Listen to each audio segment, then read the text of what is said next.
It's an interesting discussion given what's going on in the court case now with Iswaran and all, right? Where if it was one musical or one item, one bicycle, one bicycle, that one bicycle very expensive, but a musical or a football match, okay, it was a mistake. But when you keep doing it repeatedly, that's when people are like, hey, something's off, even though it's not a huge amount, right? What's up, everybody? Welcome to another episode of Yala, your thrice weekly podcast where we talk about the hottest news with a touch of what, Terrence? Good old humor. Good old humor, man. Yes. The week is just beginning. How's your weekend, man? Nice. It was nice. Had a couple of... there were a lot of people who came across our account over the weekend because of... our recent interviews with Jamus Lim and with Xuan. So I was just basking in the social media glory of like the likes and the verified people liking our posts and everything. Shiok, it's them Shiok. It's them Shiok. How about you? Were you following that? I was, but maybe I didn't bask in it because it was going more viral on Instagram and TikTok. And I deal more with the Instagram stuff. You're the TikToker. I'm the TikToker. So you and your collabs are the Instagram collabs. Walao, connecting with people. Going crazy, man. Connecting with other souls on Instagram. You're just like TikToking around us. Just TikToking cannot collab. So then and some people like Jamus doesn't have a TikTok account. Correct. Yes. Or at least I couldn't find. Yeah. And we've also discovered over time that the audience on Instagram and TikTok are looking for very different things as well. Yeah. And audience, we don't talk about the Yalabat audience per se, but in general, right? Yeah. I feel like Instagram, it's much more about yourself and your emotions and how stuff makes you feel. What do you feel about what does TikTok do? What do people react to on TikTok? I mean, of course, a lot of anger stuff. Okay. They just go there to be either very positive or very angry. But just over this course of the weekend, feels like Instagram is a more likable platform, For you? I don't know. It feels like it's more how you say, welcoming, less binary. Like TikTok is it feels very mechanical. Okay. Whereas Instagram, as much as I hate to say it, feels got a bit more soul. Oh my God, am I saying that? Yeah. A bit more soul. I think you're affected by the fact that TikTok might be banned in a year already. I don't think so, man. No, but you don't feel it like okay, maybe the collab thing and just like feels like okay, there's and maybe it's also partly because it tends to be less angry stuff on Instagram. I don't know. But you got any feelings? Instagram is just chugging along, right? Doing the thing. And it's kind of like, now that TikTok is on this like collision course with the US lawmakers and all that in 9 to 12 months, even if just TikTok Instagram just rides it out and just does its thing. Survive lah. It'll be the winner, right? It'll be the winner. Yeah, so that's the crazy thing. Now they just don't rock the boat too much. Don't do anything that pisses people off so much that they jump ship, right? And they'll still be here to fight the next battle. Yeah, man. So Zuckerberg, like if TikTok really does get banned, like Zuckerberg, he's just stood the test of time, man. Yeah. That's crazy. Right. It's quite interesting. Crazy. Yeah. But interesting. But what do you think of like? I'm supposing there'll be a lot of new people listening to this possibly because they only just discovered us on Instagram or TikTok. What do you have to say to them? Like in terms of like to welcome them? First of all, I hope they're listening to the whole podcast and not just staying for the clips. Yes. But if you are here, welcome. We've been doing this for quite a while. So this is the format we normally do it, and hope you enjoy it. Yeah. Yeah, I say kudos to anyone who's here listening to us talk already. Yeah. Because I already start to see comments on YouTube. People are like, hey, the first 10 minutes of this podcast, like, don't even need it lah. They're literally saying what we're talking about, like banter. It's fucking useless. Asking about weekends, useless. Get to the meat of it. And I think that's the thing about podcasts. We don't deliver stuff in like these bite-sized 60-second or 90-second things. It's really about the experience of coming here, feeling like you're catching up with your friends, and then you talk about stuff going on. And it's an intellectual warm-up lah. Before you go for a run, you don't just go like fucking 20 kilometers an hour. Yeah. Warm up. Yes, intellectual foreplay. That's what we're engaging in now. Like exactly. Intimacy at scale. Yeah, intellectual foreplay, intimacy at scale. Get your mind ready. Because I'm guessing some of our more regular listeners, they already know the first few minutes is like, okay, you click play, we'll give you a bit of time to settle in.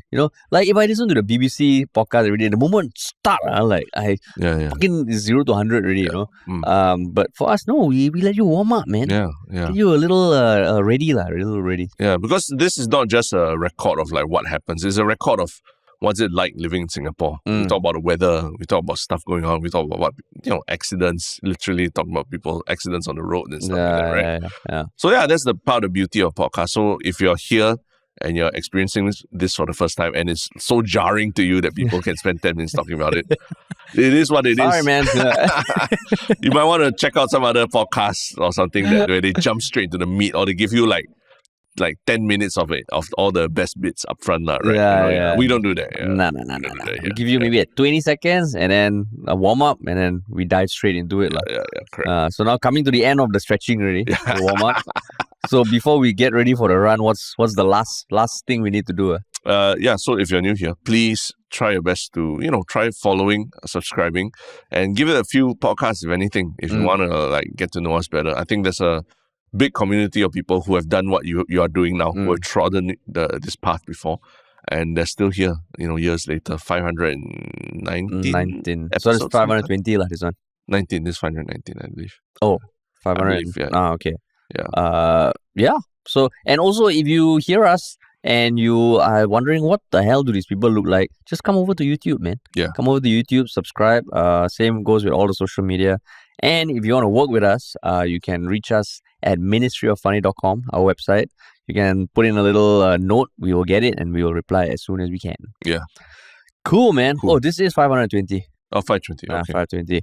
All right. Yep. Cool. The first topic. Yes. It's not something that would affect everybody. But felt interesting, given that within the financial sector, this seems to have caused some seismic repercussions. Seismic. I had a thought before I said it. I was like, okay, let me say it correctly. Seismic repercussions. And it is the news that the Bank of Singapore has taken action against employees for apparently misusing their medical benefits. And they have let go about up to 40 employees last week. And this, just first broke on April 24th by a career portal called efinancialcareers.com. Yeah. Were you aware of that website? No. Apparently, it's quite well known. Apparently for financial careers. For financial careers. And it makes sense that they would have first dibs on this information, since I guess people go there to, look for work and everything in careers, financial careers. Yeah, financial services. So, it has gotten a bit more steam now because, laying off people is never nice news. But the fact that, I guess, misusing of benefits, especially for banks, is always going to come under the spotlight. So, before we talk about it, when did you hear about this thing bubbling up? I think sometime last week, in the middle of last week already, it was already out there. And I think, some friends of mine that in the space, financial services space, just mentioned it casually kind of thing. But that's about it. That's about my experience with it. But when your friends mentioned it, were they like, "Wow, this is terrible," or like, "What's the big deal?" I don't think it's that big a deal. But I think in those conversations, I come to realize that actually layoffs have been happening at banks for a while, even before this tech winter and everything like that. It's just that they're not publicized, and they're happening constantly. They're not publicized, and they happen in small numbers. So this one maybe because it's 40 people and it's to do with medical insurance claims. So I think it's a little bit more of a hoo-ha. And those are the people who got let go, because apparently up to 800 people were investigated, 800 or 900 people. So just the context, the Bank of Singapore, first of all, is the private banking arm of OCBC, which I didn't know before. Do you know that? Yeah, I knew that. So it's the BOS, right? Actually, what I think the bigger thing was that I believe OCBC, I believe they bought over the private banking arm of I believe it was a Dutch bank or something, like ING maybe. Oh. And then they actually had the rights to the Bank of Singapore name from back in the day, which had been laying dormant for a long time. And I believe they took that and then they applied it to this new private banking. This was like maybe, I don't know, 10, 12, 15 years ago. Something. But there was no backlash towards the name, like, Singapore Theatre Company. A little bit, yeah. There was. I remember there was a little bit of like, hey, how come this bank can, take out a name that sounds so official, almost like Central Bank of Singapore kind of feel. But yeah, I mean, at the end of the day, it's a private banking, so it's not exactly like mass market B2C kind of thing. So you're not going to hear a lot of scams going through the Bank of Singapore. Yeah.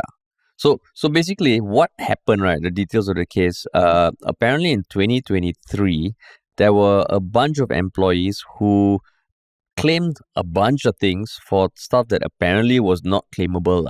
And it seems like they did it mainly through this one clinic that was not on the panel of doctors that was part of Bank of Singapore's medical insurance coverage. And it was just an email from the clinic, which has been named. It is the Dr. Thompson and Thompson, is it? Yeah. Dr. Thompson and Thompson. Yeah. Apparently, that's the names of detectives in Tintin. The twin detectives in Oh, I never read Tintin. Oh, you never read? Yeah, Dr. Thompson and Thompson. Yeah, classic. Yeah. Classic.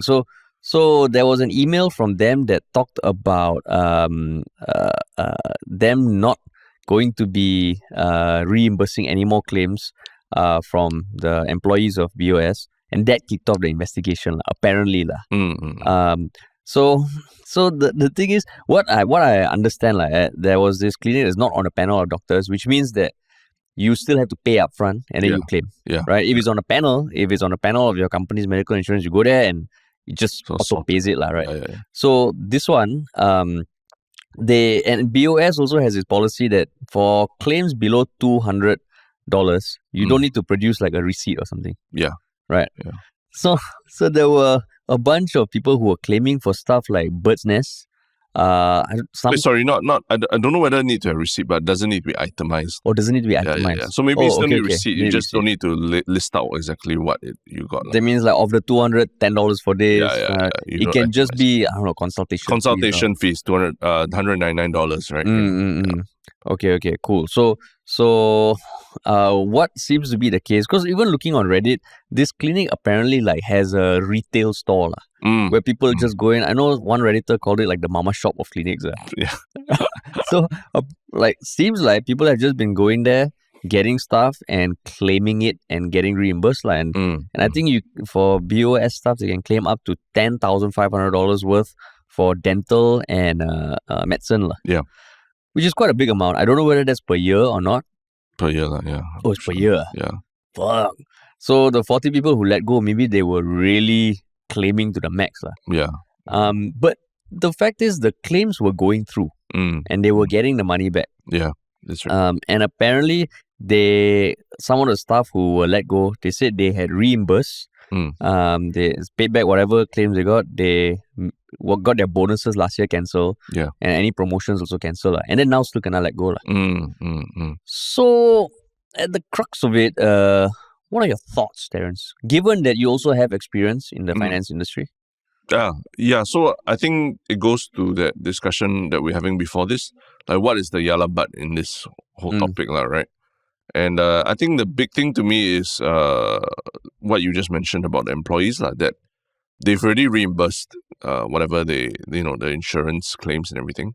They already forfeited bonuses and promotions for last year, and they didn't get that sweet $1,000 payout that OCBC gave all its junior employees last year, right? That we for cost of living, right? Yeah. Which was quite widely lauded as this nice gesture, right? So apparently these staff didn't get it, and then now after investigations and all, they still got fired, And so the question is, was it fair, right? Is it fair to have taken all those actions and then still lay off these staff, right? Because ultimately, were they cheating the bank, or were they, was someone committing insurance fraud?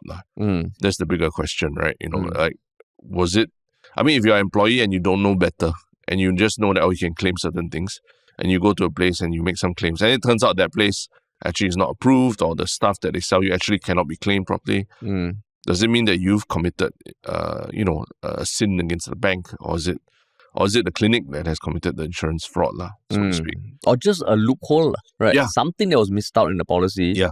And neither party detected it, Yeah. So should it just be on the shoulders of the employee, Yeah. I mean, we don't know what happened to the clinic, right? I don't think they can be penalized or anything, because they are not already part of the panel. Yeah. So in this case, I mean, like, looking at it, I know, like, at least one friend messaged me saying that, this is a ethical issue, that as an employee, like, it is in some way fraudulent, Yes. You're exploiting a loophole, If they tell you that, you can't use this to buy, like, bird's nest or toothpaste, and you still do, right? Yeah. And then you claim it under medical consultation services, like we mentioned. Yeah. Yeah. But apparently, like, that was clarified that you cannot do, like, bird's nest or anything, Yeah, but then some people still did, So, some people still did. Yeah, so that's clearly fraudulent, I guess. Yeah.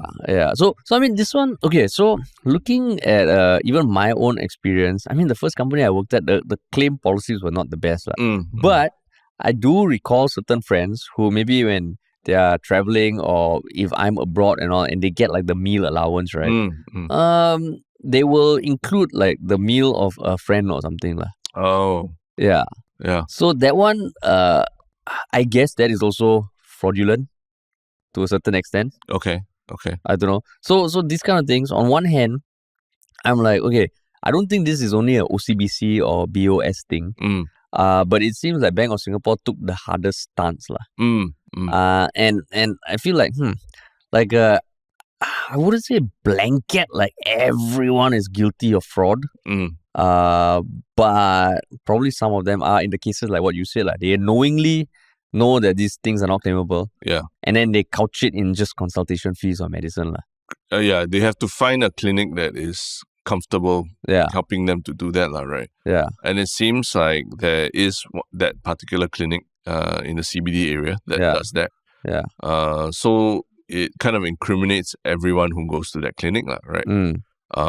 But I mean, do you feel that if they already reimbursed whatever, I mean, at the end of the day, if you want to give people benefit of the doubt, they could still say they didn't read the fine print of the insurance state terms and conditions, which honestly, how many people actually read the fine print of these things, right? Yeah. And a lot of times, even if you read the fine print, there's always some gray areas you're not sure. That even when you buy travel insurance or something, you're not 100% sure everything that you do will be covered, right?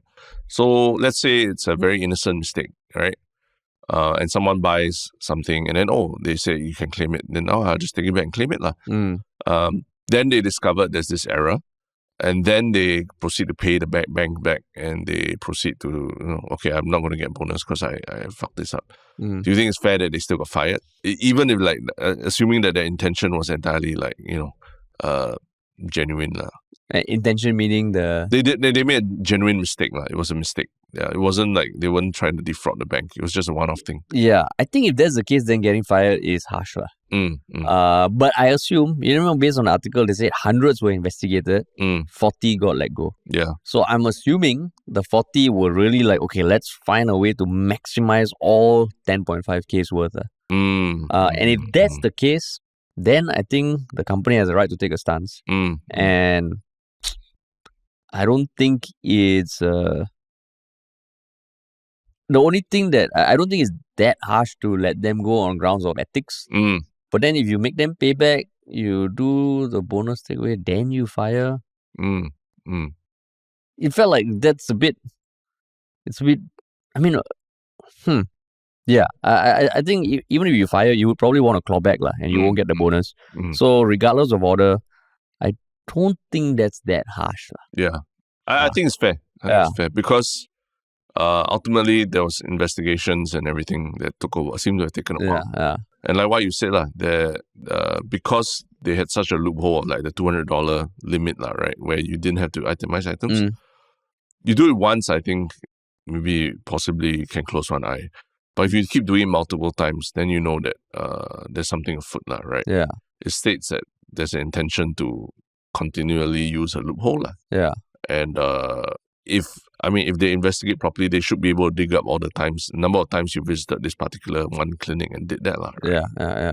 And they say they can't comment because it's a private staff affair, but if they investigate hundreds and only 40 or 5 double-digit numbers of employees, means that these people are probably the most egregious loopholers, if anything. Loopholers. Yeah. But I also want to talk about this because it's an interesting discussion given what's going on in the court case now with Iswaran and all, right? Where if it was one musical or one item, one bicycle, one bicycle, that one bicycle very expensive, but a musical or a football match, okay, it was a mistake. But when you keep doing it repeatedly, that's when people are like, hey, something's off, even though it's not a huge amount, right? Yeah. Total. Yeah. And I think the biggest thing that this impacts are the employees who did not do anything wrong.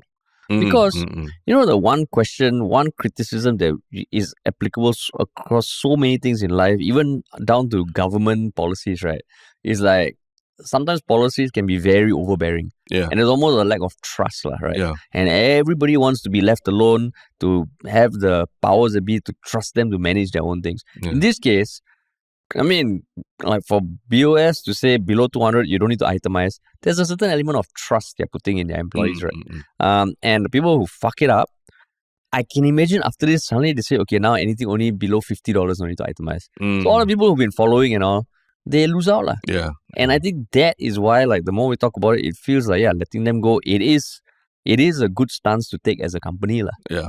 Because, I can totally see some people really calculating. It's like people who maximize miles, right? The lengths they go to, some of them are just damn, they get it.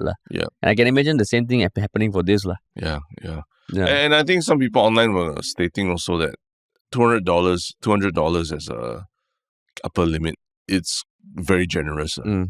If anything, maybe they should have just brought it down to 50 or something. In line with what now we know civil servants have to declare anything above $50, right? Yeah. So in line with that, I think it's also safe to ask people to, if your medical costs above $50, you got to declare what items it is, right? Yeah. Because $200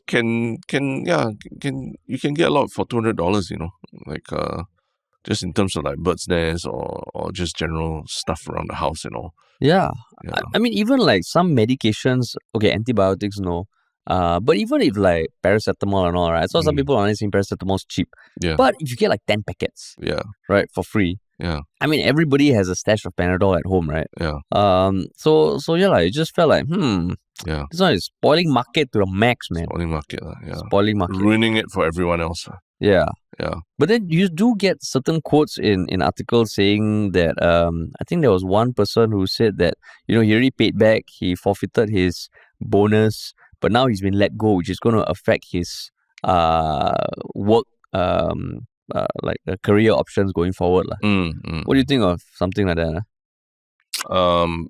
Yeah, that's too bad. I think you got to... It always starts with one. It always starts with a small... I think that there was one show that I watched that was really quite telling about this whole kind of thing. It was a Hugh Jackman movie, Bad Education. Really great movie. I think you can find it on HBO or what, but it wasn't very widely publicized because it came out during the pandemic. But it was about, I think it was I believe it was an Australian. Oh, no, it was a US high school teacher or high school administrator who, basically defrauded the school's accounts and everything, to the tunes of like huge amounts of money. But I think there's one point in the movie where they state that it really just started with a donut, where they realized like, I didn't bring cash with me to pay for this donut. Why don't I try using the school card? And he used it. And the following week, there was no questions about it. Then it became from one donut to, a meal. And then from a meal, it grew into something else. So these things start with probably one time, like someone tells them, hey, why don't you just try this, use this, and then just claim. And then after that, it just snowballs into bigger things. And those are the kinds of people that, if your organization also looking at employees, you also need to be a bit careful, right?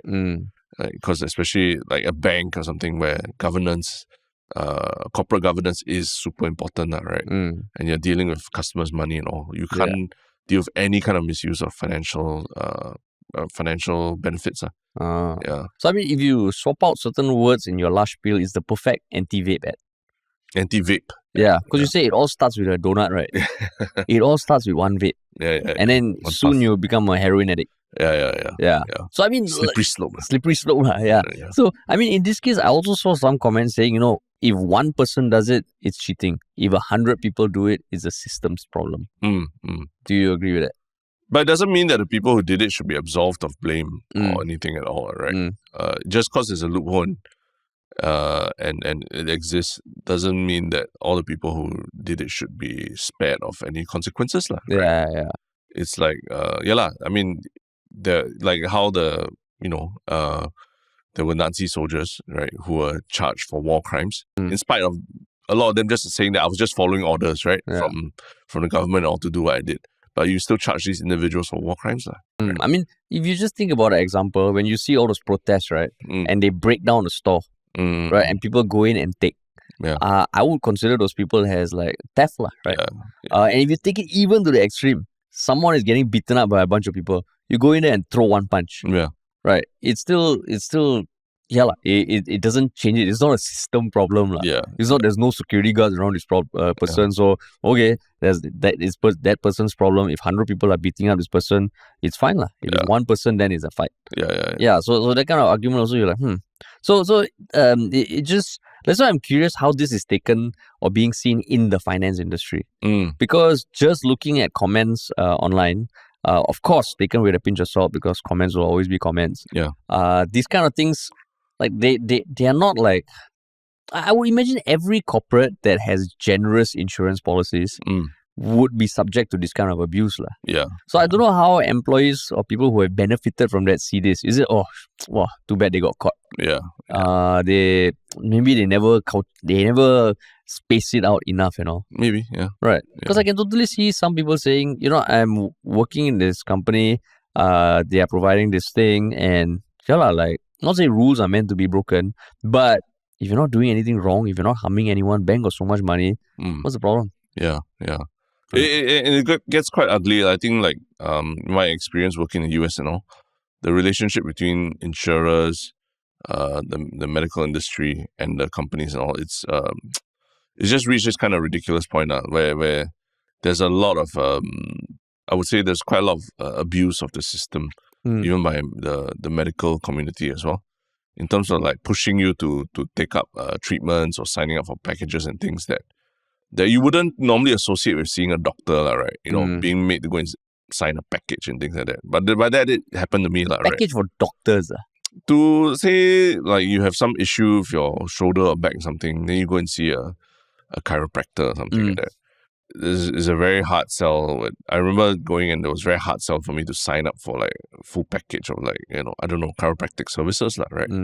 And being pushed to do x-rays and injections and stuff like that when I didn't feel like it was so bad that I needed all that. And then later getting a shock when the bill came, and then the insurance company calling me asking me what the hell just happened. Did I get into some accident or something like that? Why suddenly got all these charges for injections and all these things, So that's it. Just opened my eyes to the system there is so incentivized so strangely. So it's so skewed towards just maximizing your insurance coverage and all, that it's become a systemic thing already. Not that I wasn't trying to defraud the insurance or anything, but I was really having some shoulder or back issues or something. But you got injection for that? Yeah. First session, doctor's I recommend getting this injection. Inject where? He just said to numb the area a little bit so it's easier to check and everything. So then you're you don't know better, right? You're just a patient and you're just having a stiff neck and everything. And I mean, I'm guessing it happens in Singapore also, because someone I know a few months ago had some back problem. Went to a physio, and the physio said, we need to inject this into your spine. And I mean, I think more often than not, people want to avoid invasive things, right? But this person was like, I think I'm going to go for it. Then I was like, are you fucking crazy? You haven't even gone for physio, you haven't tried yoga, Pilates and all. You want to inject your spine. So in the end, thankfully, he didn't do it. But I can imagine. That's why private hospitals is always going to be this balance. And at the end of the day, especially for insurance, when people do that, then ultimately the premiums will have to increase. Yeah. Because that's the business model for insurance companies, right? They charge you based on their own sustainability as well. Yeah. So, yeah, man, it's 40 people. Yeah. I wonder to what extent they really try to exploit the loophole. Yeah, but we probably won't get more. I mean, because it's not public, right? They're not a public agency or anything. But then the other banks, like no other bank, or at least publicly, has been said to have laid off people because of this. So, I mean, Bank of Singapore. But to my earlier point, what I've heard is that, the layoffs are happening. It's just that you don't hear about them because they do it in small batches. Right? So, we'll see. Yeah. Maybe if there are any more big layoffs, maybe it'll come on the news. I hope it's also not the case that Bank of Singapore needed to lay off some people. They're like, okay, who has fucked up? These people paid back already? They did not. Actually, we just let them go. Then we kill two birds with one stone. It's possible, right? We don't know. That's the thing. We don't know. Hopefully, know. I mean, hopefully they, in the interest of a bit more transparency also. Because it's such a public thing already, right? Yeah. To also maybe reveal a bit more details. We don't know. Yeah. But speaking of absolving oneself of responsibility, our next topic is also about a bunch of people who are absolving themselves of responsibility, but in a much smaller scale and closer to home, closer to your family. What is this group of people? It is the news via Stomp, I guess, as a source of news, that a parent was appalled that his 14-year-old daughter actually spent a night in a hotel room with two other girls and a room full of boys. So there was a picture that I think this Stomper posted. And, he very publicly said that as parents, we are deeply concerned and disappointed that such events were allowed at the Sentosa Hotel, endangering the lives of our children and exposing them to substance and physical abuse. Because apparently, not apparently, in the photo, there are visible alcohol bottles. Yeah. And apparently, vaping also occurred. So, a police report was lodged. Investigations are ongoing.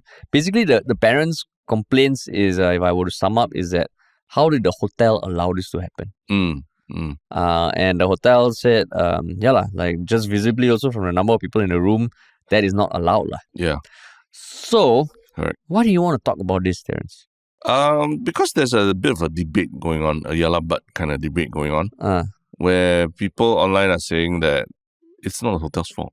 It's the parents' fault for poor parenting and allowing this to happen. Allowing the daughter to even have a sleepover, 14-year-old daughter, have a sleepover and everything, and not picking her up at like midnight or something like that. So he's trying to, a lot of people online are saying he's trying to place the blame and even do like a public service announcement for parents, but essentially he's sort of like telling the world that he's not a very good parent himself. But Terence, what were you doing when you were 14?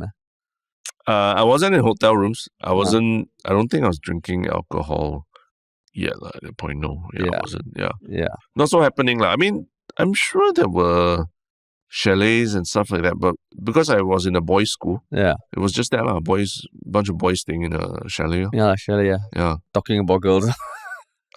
Don't even know there was that much talking about girls, because that time was about watching football or sports and all that. Doing other things, doing stupid stuff, but not so much about girls. When I was 14 also, same all boys school. Yeah. And it just felt like girls felt like exist in a different dimension. Correct. Yeah. So this one, I'm like, oh shit, hanging out in hotels already. Some more Sentosa hotel, which is probably not the cheapest hotel. Yeah. Right. So, but okay, going back to what the parents said, because he at first didn't. He wanted his daughter to come back early, but then the daughter stayed a while, and then I think at about 2 a.m., the daughter and her friends informed him that they wanted to sleep in the hotel. Then he asked her to send her a picture of the group to be sure. No, I think initially, before that, they were initially asking to stay later first, right? Couple more hours at midnight. Yeah. They were supposed to leave around midnight. Then they asked to stay a while more. Because the parent would send her home by car, right? Yeah, one of her friend's parents. Then when the doctor called at 2, the parent asked for a photo, and somehow he managed to see the photo the next morning. Because the parent went to the hotel, opened the door, and took the picture. So the one that you see on Storm was taken by the parent lah. Yeah. And the picture online, it has labeled, the Jack Daniel's whiskey bottle, the Korean soju, and even put the number 14 on the 3 people who were 14 years old. Correct. No, I think you missed out one part. Which part? Where basically at 2 a.m., the guy's daughter said that she wanted to stay in a hotel with 3 other girls. Then he asked her to send a picture of the group. And then she made excuses not to do so. So he called the hotel to check on the room. And then apparently the hotel tells him that they have a 4 guest maximum per room policy, right? And then the daughter told him that there were 7 or 8 boys in another room, and the 3 girls that she was with, they were in a separate room, and it was just those 4 girls in that room, apparently. But it was the next morning that a parent took a photo of what was actually happening and then sent it to him. That was when he discovered that all of them were in the same room. And apparently, Siloso Beach, when they were contacted, they said that they went to check. They enforced the hotel policy and required the guests to leave the premises, and apparently the guests left at 3:15 a.m. But when the parent came back the next morning, the extra guests were still there. So maybe that's why the parent thought, hey, we already told the hotel, but in the morning, the people were still there. So when you take that into consideration, I think maybe his point got a bit more validity. That the hotel did not enforce. Yeah. So maybe, like, at face value, I was like, and a lot of people online also were saying, wow, this guy's a horrible parent and all.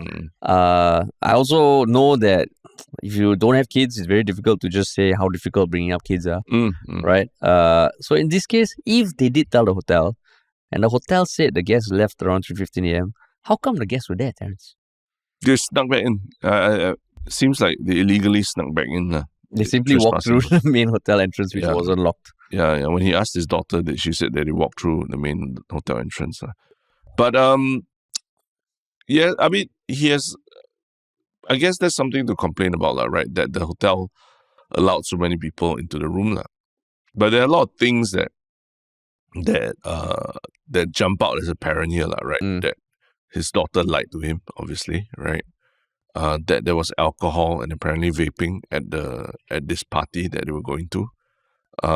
So yeah, I mean, aren't those bigger worries for a parent than the hotel having to enforce this 4% thing? Because even if they enforce some 4% thing, would it be okay that there's alcohol and vaping in the room?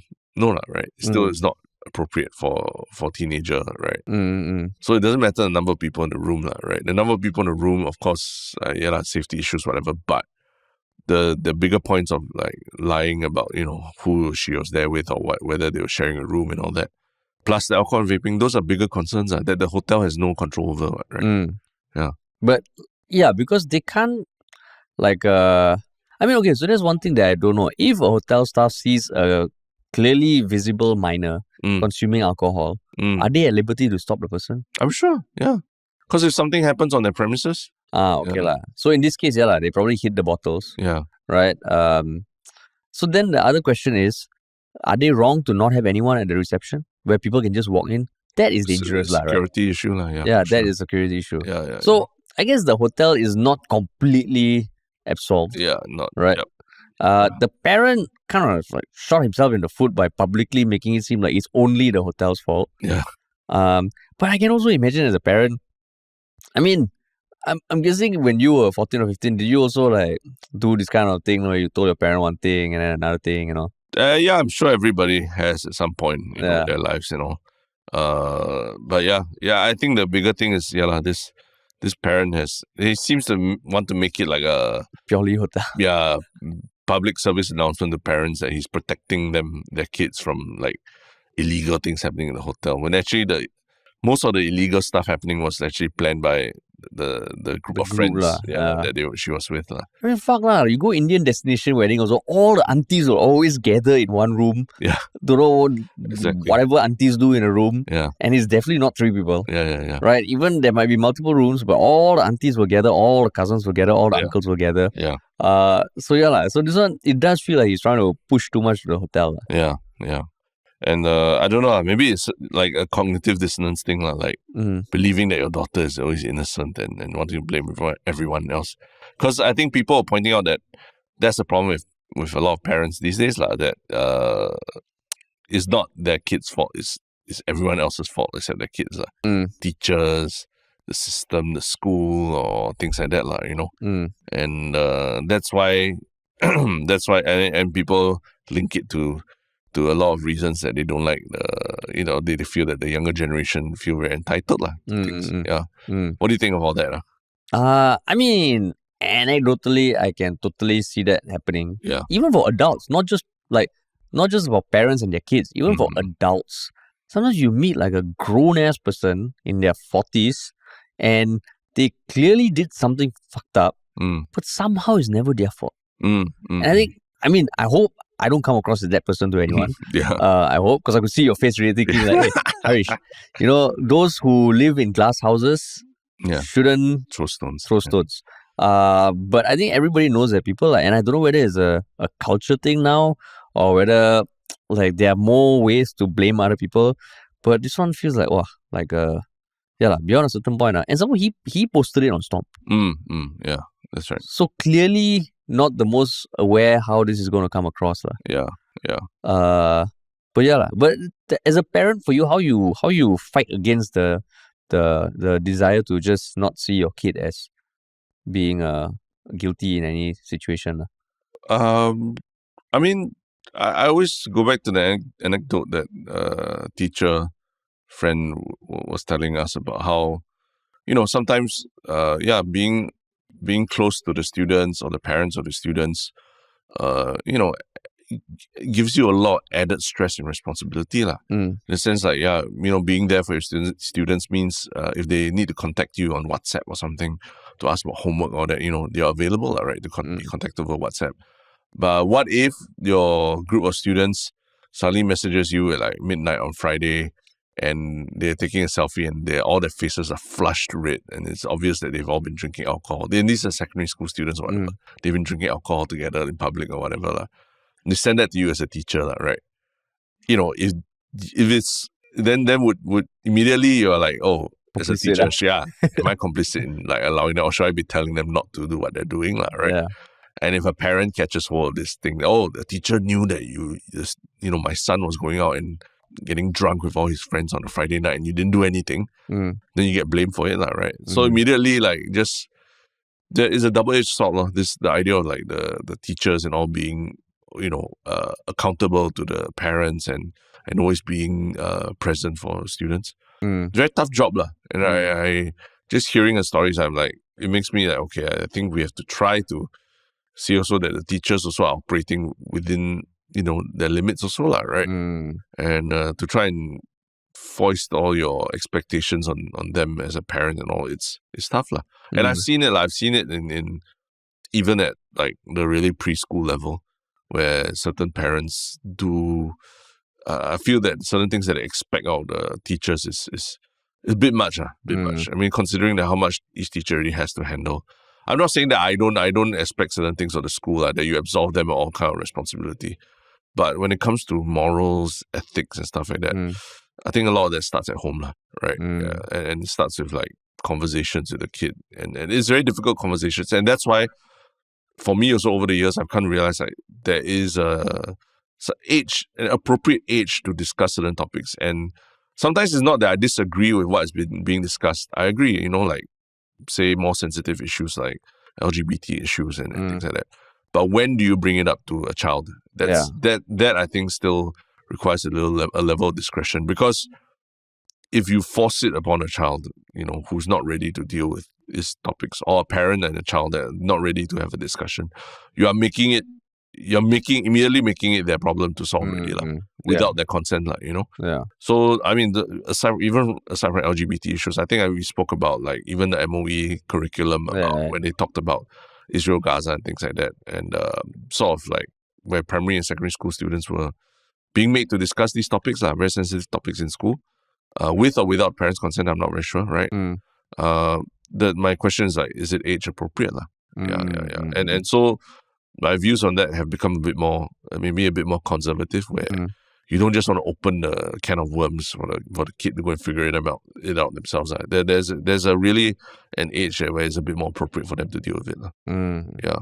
And I mean, like talking about, you were saying about how just understanding the constraints faced by teachers has made you also realize, okay, as a parent, can't just be all on the teacher. Yeah. I think in this case, as a parent, in his defense, I would imagine, just looking at when I was growing up, also, you can have your parents can do all the right things, but if you happen to meet company that is maybe goes against what your parents are teaching you, that can be very influential as well.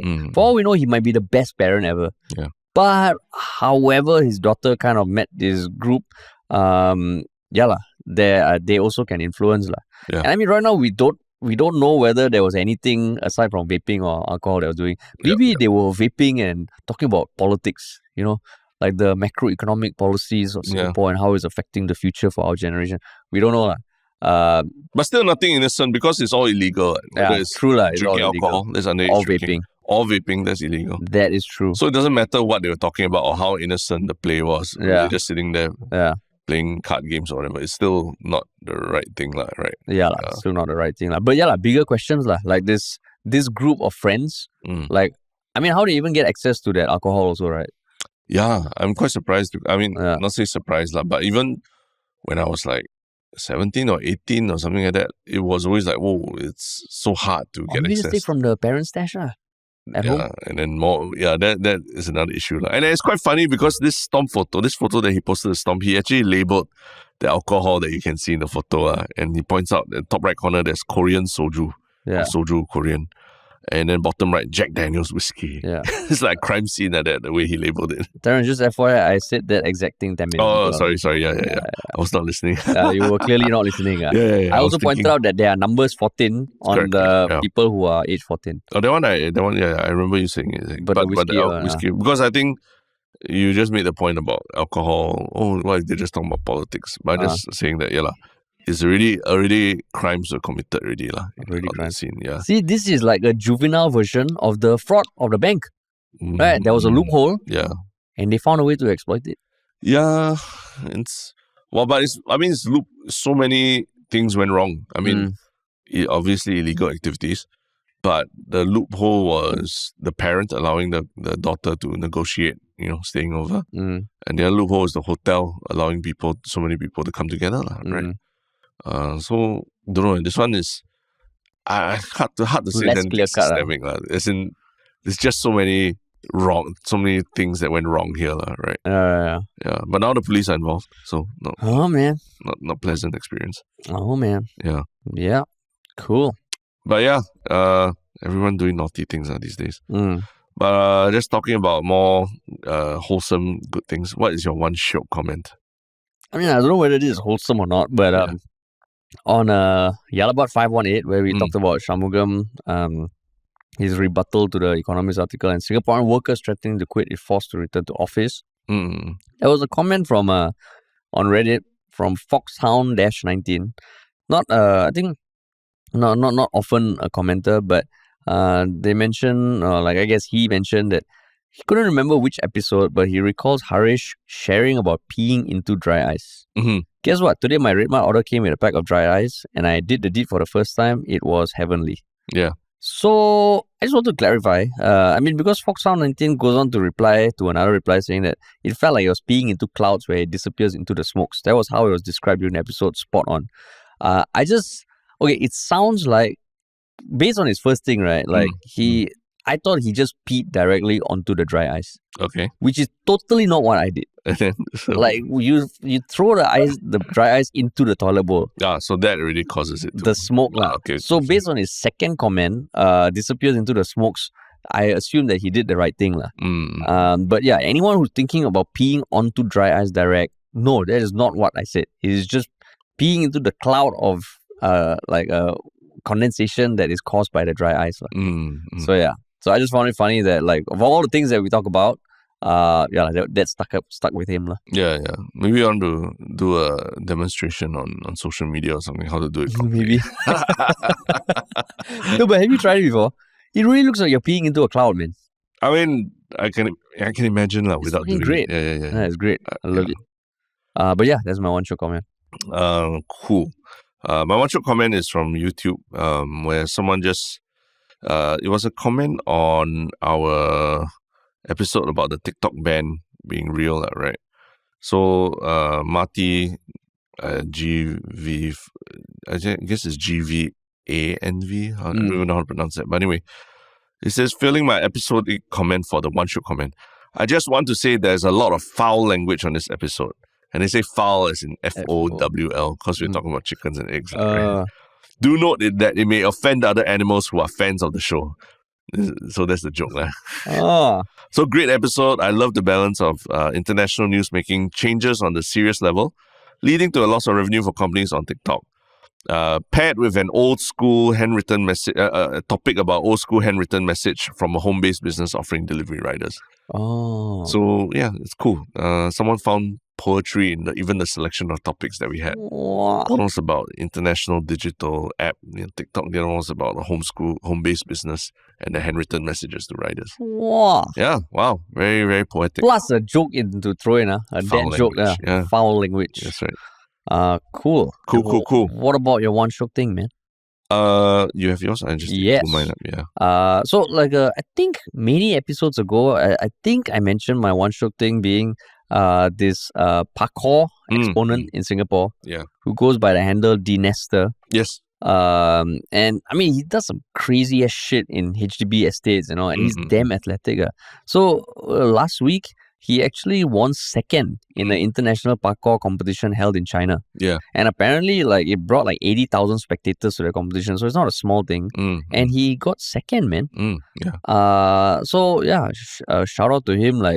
On his Instagram and TikTok, he really does some crazy ass shit it's nice to see HDB blocks being part of it. And he's been doing it for a long time. 16 years apparently. Yeah. Parkour for 16 years. I remember even before TikTok, everything, I was already watching his videos on YouTube. Yeah. It's crazy. So, I mean, he won. It was like a circuit run, and he got second place for his timing. And you just see him go through it. Walao, it's crazy. So, kudos to you, Dinester. Congrats to him, man. Yeah. My one Shiok thing is basically a new toy release. That just came out recently. Hasbro tied up with this robotics company called RoboSen, and they've released a few self-transforming Transformer toys in recent years. One being Optimus Prime, then they did Grimlock, the dinosaur robot, right? And now they finally done a Megatron, self-transforming Megatron toy. So this one is it's pretty awesome because it transforms from Megatron, the villain in the leader of the Decepticons, right? Transforms from being the robot into a tank. And it's pretty awesome. So the CNET did a review on it, and I just look at all these videos and it's just awesome, lah. It's if you talk about technology and robots and what kind of joy it can bring you, I think this is it for me, lah. It's just really exciting to see how these toys are being created using all the technology that we talk about today. Wow. Yeah. And you can configure all the speed and stuff also. Yeah. And you can you interact via voice. You can ask it to transform. You can ask it to do stuff. So yeah, I mean, just crazy. It blows my mind, the toys that are available to kids these days. But I don't even think it's for kids. It's for serious collectors. Yeah, I don't think kids will do that. Yeah, way too expensive. Walao. Yeah. That is cool. But the self-transforming is pretty cool because not for this one, but for the Grimlock one, he can transform between, he can transform from a robot into a dinosaur, right? And the great thing, the amazing thing is that as a robot, he walks on his two legs. But then when he transforms to the dinosaur, he can also walk as a dinosaur. Oh, is it? Yeah. So imagine how much goes into the robotics of having the same robot in two different forms of being able to walk. It's damn amazing. Wow. Yeah. That is dope, man. Yeah. Oh, but cool. Cool. Cool. All right. First episode of the week. Yeah. This is a Labor Day week as well. So Labor Day week. There's a bit of a break in the middle. Yeah. Correct. But I think we're still pushing out 3. Yeah, still pushing out 3. Yeah. But yeah, thanks for listening, everybody. And remember, follow us on social media. Subscribe. Tell at least one person who may not have heard about us. And hope to see you guys on the next episode as well. Yeah, and if you want to work with us, check out ministryoffunny.com. Yeah. Yeah. Cool. Bye-bye.